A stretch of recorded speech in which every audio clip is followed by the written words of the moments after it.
어거스틴이 자기가 구원받은 간증을 해요. 어떻게 됐냐면, 오늘날에 자신이 있는 것은 오직 어머니의 눈물과 기도 때문이었다는 걸 고백하고 또 고백했습니다. 어거스틴의 어머니 모니카는 경건한 여인이었습니다. 모니카는 겸손과 온유로 주님을 섬기며 그의 남편을 전도했고, 자기를 오해하고 미워하던 시어머니까지도 결국 주님 품으로 돌아오게 하였습니다. 어거스틴은 어머니는 우리 가족 모든 사람을 섬겼는데 마치 우리 모두의 딸인 것처럼 행사하였습니다 라고 말했습니다. 아들 어거스틴을 구원받게 하려고 모니카는 해산의 고통을 거듭거듭 겪었습니다. 고통의 눈물을 끊임없이 흘렸습니다. 어거스틴이 17살 때, 고등학교 1학년 때잖아요. 고향을 떠나 카르타코에 가서 10년 동안 있으면서 여자와 동거하고 사생활을 낳았고 이단 만유계에 빠졌습니다. 모니카는 자신의 기대와 전혀 다르게 타락하는 어거스틴을 바라보면서 절망하고 고통하고 탄식의 눈물을 흘리며 죽음 같은 삶을 하루하루 살았습니다.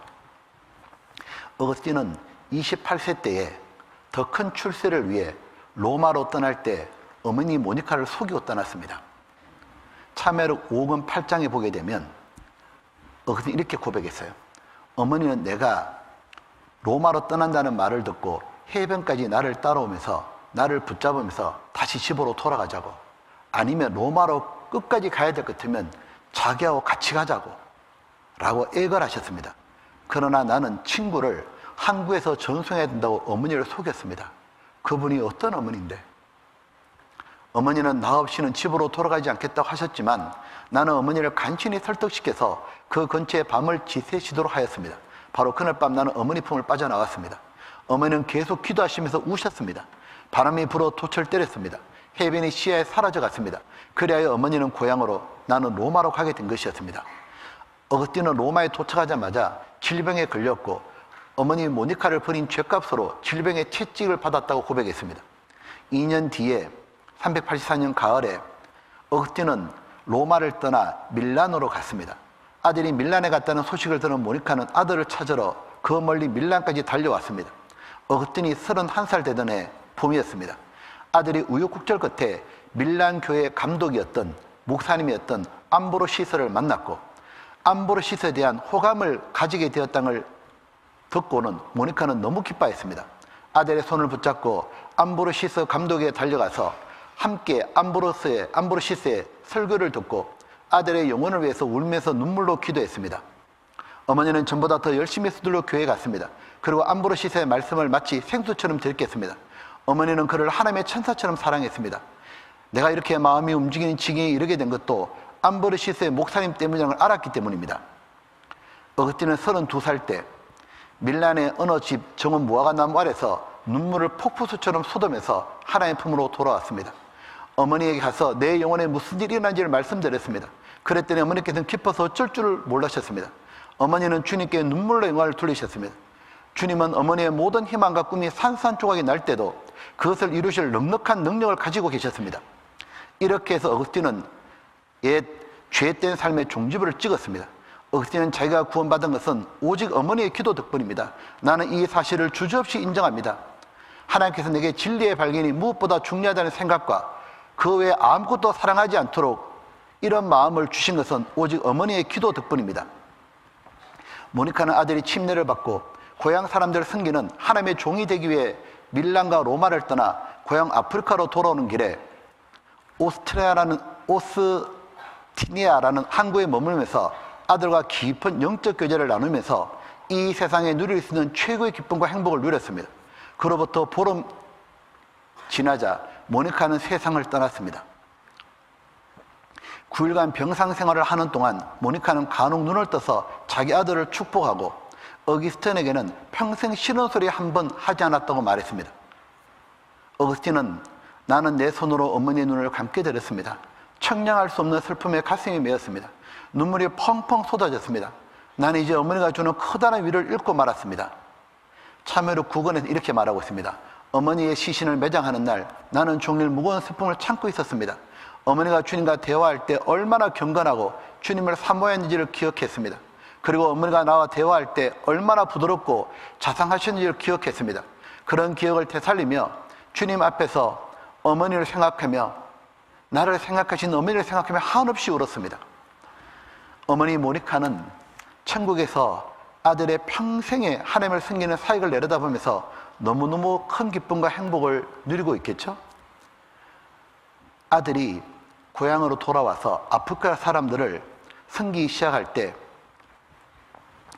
어거스틴은 76세 세상을 떠나기까지 아프리카의 무지하고 불쌍한 사람들을 하나님께로 인도하기 위해서 모든 정성을 다 쏟아바쳤습니다.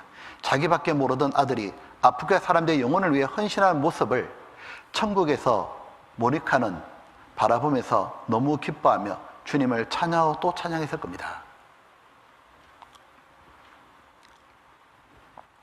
우리들이 영혼을 구원하기 위해서 내 힘으로 도저히 안 되는, 어떻게 해도 안 되는 그들이 내 앞에도 있지 않습니까? 그렇다면 우리도 아브라함처럼 모니카처럼 하나님께로 나아가서 하나님께 적극적으로 매달리는 거죠. 사랑하는 아들이 만약에 지금 교도소에 감옥에 있다면 그 어머니는 탄원서를 제출할 거예요. 사람들에게 그 탄원서 모아가지고 어떻게 해서라도 진정서라도 내서라도 그 아들을 빼올라 하잖아요. 우리도 하나님께 탄원서를 올려야 되지 않습니까? 지금 저분이 저렇게 구원받지 못하고 강팍한 이유는 말씀을 들어보지 못해서고, 혹 말씀을 들었어도 저렇게 강팍한 이유는 사는 것이 너무 힘들게 살았기 때문이고, 세상에 너무 많이 밟혔기 때문이고, 마귀에게 너무 거짓말을 많이 들어서 너무 마음이 굳어서 그런 거라고. 그렇기 때문에 하나님 더 불쌍히 여겨 주셔야 된다고. 하나님께 탄원을 올려야 되는 거죠. 하나님은 정말로 하나님께 적극적으로 매달리는 사람을 생각하시죠. 아브라함을 생각하셨던 것처럼 하나님은 한나를 생각했잖아요. 한나가 하나님께 나아갔을 때 주여 이 여종을 생각하사 잊지 않으시면 아들을 제게 주소서. 하나님이 그러셨죠. 그 한나를 잊지 않고 생각하셔서 아들을 주셨다고. 하나님은 진실하게 하나님 앞에 매달리고 기도하는 자의 그 탄원과 간구를 잊지 않으시고 그의 마음을 생각하시고 그의 소원을 들어주시는 거죠. 어떤 분은 제게 이렇게 말합니다. 목사님, 아브라함과 모니카는 하나님의 친구처럼 경건하게 살았으니 그런 기도를 드려도 응답을 받겠지만, 그러나 저는 하나님을 벗으로 삼은 것이 아니라 저는 세상과 죄를 벗삼아 살았는데 나의 기도를 들어주실까요? 제가 그렇게 엉망진창으로 세상이 좋아서 세상과 짝하고 세상을 벗삼아 살았는데 그런 저의 기도도, 그런 다른 사람을 구원하는 그 기도도 들어주실까요? 들어주시고 말고요. 아무리 내가 세상에 빠져 살고 하나님 버리고 죄 가운데 오랫동안 묻혀 살았다 할지라도 내가 진짜 이제는 가족을 구원해야겠다. 내가 내 친구를, 사랑하는 사람을 정말 확실히 구원받게 해야겠다. 그런 마음으로 더 이상 그렇게 살면 안 된다는 걸 깨닫고 죄에서 돌이키고 영혼을 구원하고 애쓰는 모습을 볼 때 가장 기뻐할 분이 누구 같아요? 하나님이십니다. 진짜 내가 다른 사람 구원하려고 내가 이제 얘 삶을 청산하고 내가 하나님께 가서 진짜 매달려야겠다. 머리 조아리고 하나님 품으로 파고들 때 그걸 제일 기뻐하시는 분은 바로 하나님이십니다. 하나님이 이렇게 말씀한 게 있잖아요. 이사야 49장 하나 봅시다. 이사야 49장. 이사야 49장에 49장 15절에 이렇게 말씀하셨죠. 14절에 오직 시온이 이르기를 주 여호와께서 나를 버리시며 주께서 나를 잊으셨다 하였거니와. 시온은 이스라엘이죠. 이스라엘 하나님 버리고 타락했으니까 하나님도 자기를 잊으셨을 거다. 내가 그렇게 죄 가운데 살았는데 날 잊어버렸을 거다. 근데 15절에 하나님 이렇게 말하잖아요. 여인이 어찌 그 젖먹는 자식을 잊겠으며 자기 태에서 난 아들을 긍휼히 여기지 않겠느냐. 그들은 혹시 잊을지라도 나는 너를 잊지 않을 것이라. 내가 너를 내 손바닥에 새겼고 너의 성벽이 항상 내 앞에 있나니. 자, 들어보시죠. 하나님이 이렇게 말하고 있죠. 너는 지금 내가 너를 잊었다 생각하냐고. 여인이 엄마가 자기 배 아파 난 아들, 피 흘리고 난 아들, 자기 젖먹여 키운 자식이 아무리 잘못해도 그 자식을 불쌍히 여기지 않냐고. 혹시라도 그 엄마가 자식을 불쌍히 여기지 않고 매몰차게 대한다 할지라도, 잊어버린다 할지라도 나는 너를 잊지 않는다고. 지금 하나님이 뭐라고 말하냐면 내가 너를 어떻게 낳았는데, 하나님 구원받은 우리에게 이렇게 말하죠. 내가 너를 어떻게 낳았는데, 내가 십자가의 죽음으로 내가 너를 태어나겠다고. 내가 그 피 흘리고 그 십자가의 고통으로 내가 너를 거듭나게 했고, 내가 너를 신령한 젖을 먹여서 내가 키웠는데, 이 말씀으로 너를 키웠는데 내가 너를 어떻게 잊냐고. 하나님은 우리들이 비록 죄로 엉망진창이 되었다 할지라도 하나님 뭐라고 하시냐면 너는 내게로 나아오라고. 내가 너를 정말 잊지 않고 나는 항상 너를 불쌍히 인다고. 하나님이 여인이 그 못된 아들도 긍휼히 여기거늘 하물며 하나님이 우리를 긍휼히 여기지 않겠냐는 거예요. 우리는 이렇게 기도하는 거죠. 하나님, 너무 죄송하고 그렇게 세상과 죄를 벗삼아 사는 제가, 하나님 너무 저 자신도 싫지만 그러나 하나님이 저를 불쌍히 여긴다는 그 긍휼을 의지하고 하나님께 제가 나아갑니다. 하나님, 정말 저를 불쌍히 여기셔서 너무 감사하고, 하나님 저를 강하게 만들어 주셔서 전도할 힘을 주시고 제가 전도하는 그 영혼들을 구원받게 해달라고. 그리고 전도하러 가야 되잖아요. 마치 삼손처럼 말입니다. 삼손은 들릴라에 빠져가지고 자기 사명을 망각하고 들릴라 무릎을 베고 자는 바람에 이스라엘이 완전히 망하게 생겼잖아요. 자기도 망하고 이스라엘 사람도 블레셋에 짓밟혔잖아요. 블레셋 사람이 끌려가가지고 두 눈이 뽑히고 연자맷돌 메고 소가 하는 일, 짐승처럼 연자맷돌로 곡식 타고 있잖아요. 블레셋 사람의 조롱과 멸시를 당했어요. 그때 삼손이 마지막 하나님께 매달리잖아요. 삼손이 이렇게 매달렸죠. 여호와께 부르짖어 가로되 주 여호와여 구하옵나니 나를 생각하소서. 하나님이여 구하옵나니 이번만 나로 강하게 하사 블레셋 사람이 나의 두 눈 뺀 원수를 단번에 갖게 없어서. 집을 버틴 두 가운데 기둥을 하나는 왼손으로 하나는 오른손을 껴 의지하고 가로되 블레셋 사람과 함께 죽기를 원하라 하고 힘을 다하여 몸을 굽히매 그 집이 곧 무너져 그 안에 있는 모든 방백과 온 백성에 덮이니 삼손이 죽을 때 죽인 자가 살았을 때 죽인 자보다 더욱 많았더라. 지금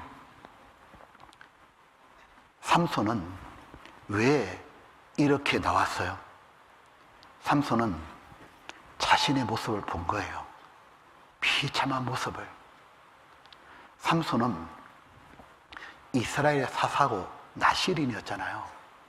그런데 전혀 그렇게 살지 못했죠.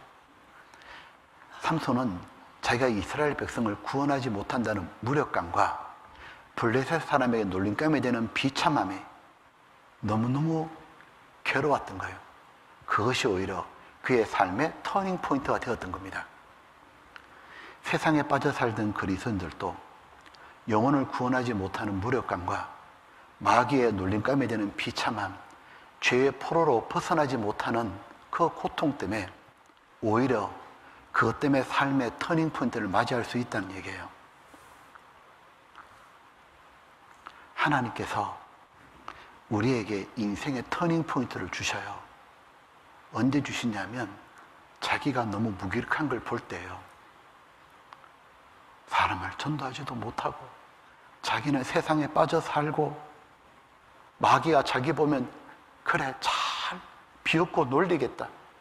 나는 원래 이런 사람이 아닌데 나는 정말 세상과 구별되어서 하나님과 함께 동행하며 바른 영혼을 주님으로 인도할 하나님의 사람인데 내가 어쩌다 이렇게 되었을까? 그것이 바로 하나님이 우리의 삶을 다시 부르시는 바로 터닝 포인트의 터치였던 거예요. 아이언맨 영화 주인공이 로버트 다우니죠. 그 사람이 원래 어릴 때 아역 배우잖아요. 그러다가 그는 톰 크루즈와 함께 상백을 이루던 사람인데 그가 마약 중독에 빠져요. 그리고 영화 캐스팅이 안 되는 거예요. 그러다 어느 날 그가 평소에 트렁크에 마약을 잔뜩 싣고 가다가 버거킹 있죠? 가서 치즈버거를 딱 시켜 먹었는데 치즈버거 맛을 못 느끼는 거예요. 아무런 맛이 안 느껴지는 거예요. 내가 그렇게 좋아하는 치즈버거도 내가 맛을 제대로 못 느끼는구나. 딱 깨닫자 그대로 차 몰고 바닷가로 가요. 트렁크에 있던 마약을 모두 바다에 쳐넣어버려요. 그리고 터닝 포인트를 가져요. 나중에 그가 버거킹을 너무 감사하는 뜻에서 아이언맨에서 버거킹 치즈버거 먹는 장면을 일부러 넣었다 그래요. 오늘 또 다 또 버거킹 가는 거 아니요? 맥도날드보다? 자, 보시죠. 우리 자신에게 한번 물어봐요. 혹시 요즘 나는 하나님의 선하심의 맛을 보고 있습니까? 말씀에 꿀처럼 달콤함이 느껴집니까?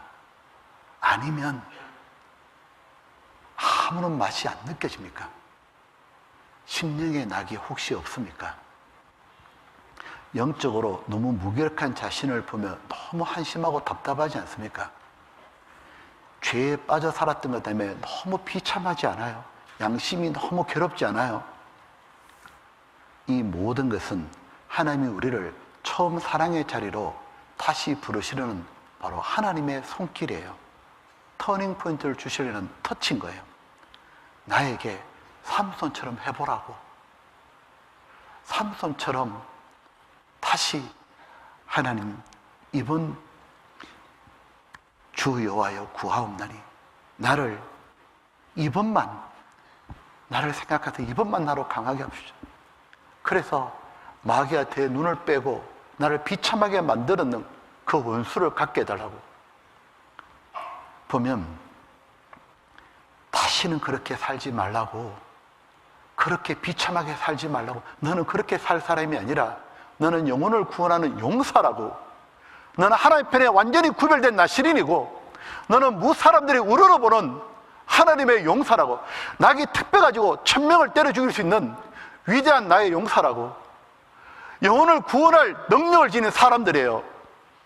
그런 우리들이 보면 그렇게 더 이상 살지 말라고. 이제 하나님의 선하심을 맛보라고. 하나님이 나를 잊지 않으시고 터치하는 손길이에요. 그 답답함, 그 괴로움, 그 양심에 힘든 것들은 모두 하나님의 터치인 겁니다. 우리들이 삼손처럼 나가야 되잖아요. 보면 여기에 사사기 16장 한번 보시죠. 보시고 정리해야겠습니다. 사사기 16장에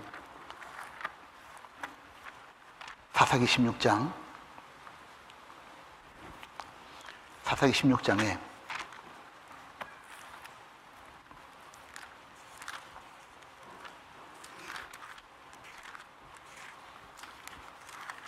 사사기 16장을 제가 못 찾습니다.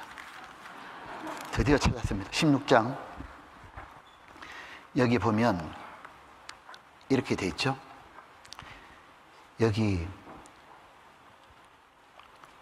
24절에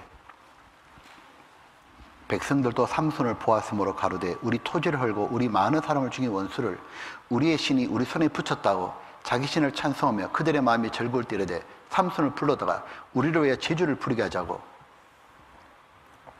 완전히 비참해진 거죠. 28절 삼손이 주 여호와께 부르짖어 가로되 주 여호와여 구하옵나니 나를 생각하옵소서. 하나님 정말 저를 좀 생각해 주십시오. 하나님이여 구하옵나니 이번만 나로 강하게 하사 블레셋 사람이 나의 두 눈을 뺀 원수를 단번에 갖게 하옵소서 하고. 30절 가로되 블레셋 사람과 함께 죽기를 원하라고 힘을 다하여 몸을 굽히매 그 집이 무너져 그 안에 있는 모든 방백과 온 백성이 덮이니 삼손이 죽을 때 죽인 자가 살았을 때 죽인 자보다 더욱 많았더라. 하나님은 삼손의 마지막을 불꽃처럼 타오르게 해주신 거죠. 즉 과거에 어떻게 살았다 할지라도 수양회를 자신의 삶의 터닝포인트로 생각하고 내가 또다시 이 수양회가 올지 안 올지 모르잖아요. 이제 수양회가 6번밖에 안 남았어요. 2차부터 7차까지 안 남았잖아요. 이때 내가 곰곰이 생각해 보니까 내 주변에 너무도 많은 사람이 지옥 가는 거예요. 내 가족들이, 내 친구들이, 지인들이. 안 되겠다. 내가 이제 다시 삼손처럼 일어나서 하나님께 구하고 힘을 다하여 몸을 굽히는 것처럼 이제 다시 전도하러 가고 또 도저히 벽처럼 너무 강팍한 사람이 있다면 하나님한테 가서 적극적으로 매달리고 그렇게 하라고 하나님이 성경을 우리에게 주신 거 아닐까요? 그렇게 해보라고 창세기 19장에 하나님이 아브라함을 생각하사 그 표현을 해주신 거 아닐까요? 아브라함은 하나님이 말씀하신 대로 너는 복의 근원이 될 거라 복의 통로가 되었습니다. 아브라함 덕분에 롯의 구원의 복이 임했습니다. 이제 우리 수양에 다른 건 아무것도 문제가 안 됩니다. 덥고 힘들고 돈 들고 그건 아무 문제가 안 돼요. 이제 우리에게 오직 문제는 영혼을 구원하냐 못하냐. 그 생명의 복음이 있는 곳에 말씀을 듣고 다른 이 구원 받냐 못 받냐 오직 그것밖에 안 보이는 거예요. 이제 우리들이 이제 삼손처럼 일어나고 아브라함처럼 하나님이 나를 생각할 수 있도록 그런 삶을 살았으면 좋겠습니다.